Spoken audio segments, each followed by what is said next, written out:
Сәлем достар, бүгін мен сіздерге осында міне әп-әдемі стрелканы қалай жасау керек екенін көрсетемін. Менімен бірге болыңыздар. Өте тез, өте жылдам және өте жеңіл әдіс.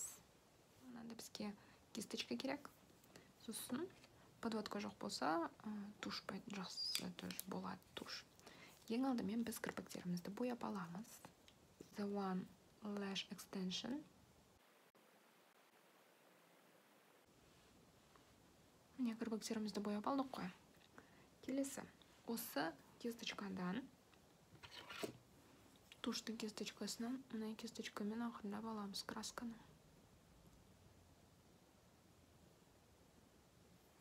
Сосын айнаға тура қарап тұрып,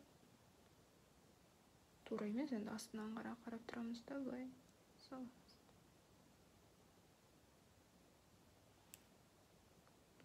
Тағы да бір кірпік сияқты саламыз. Сосын düzейміз оны.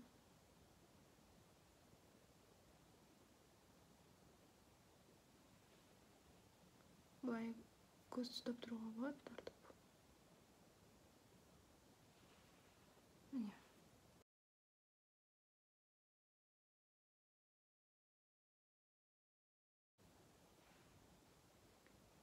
Вот. Все. Натурально сезіледі. Ең бастысы көрдіңдер ме? Міне қараңдар. Міне мына веканың сынған жері бар ғой, міне осы жер. Осы жерден өтпеу керек. Подводканың сызығы бұдан төменірек өту керек.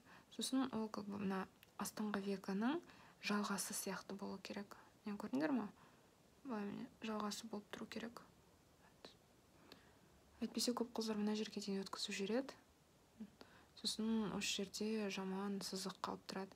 Ал егер осыдан асып біраз төменірек түссеңдер, сонда осындай міне стрелка болады. Бірақ кейбір кезде кейбір қыздарда көздері осындай стрелканың арқасында түсіп кетеді астына. Ондай қыздарға басқа стрелканың түрлерін көру керек. А так міне, көрдіңдер ме? Мына мысалға, мына көзімде менің мына сызығы біраз қаттырақ түскен. Мына көзімде ашық, мына көзімде қаттырақ. Бірақ мен сонда да оған қатты жеткізбей, алдында былай салып жүрдім.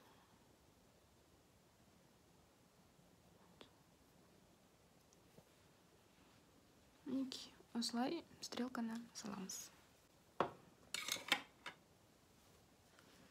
Былай шаштарымды көтеріп қойсаңдар, міне төбесіне байлап, сонда жақсырақ көрінетін болады. Сосын зато түсірген кезде міне объем сразу прыщичек, рахмет. Так, и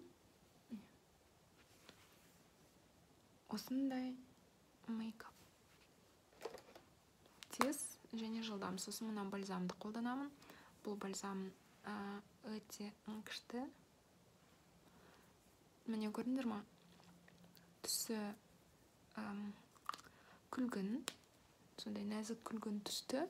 Және бұның құрамында міне мына ортасындағы аппақ сызығы ол бальзам сияқты. Ал сыртындағы мына күлгін түсі ол бояу. Міне жай макияж жасаған кезде қолданамын, себебі бұл үшін қатты контурдан қажеті жоқ. Міне алыстан қарағанда міне спокойно. Осындай стрелочкалар.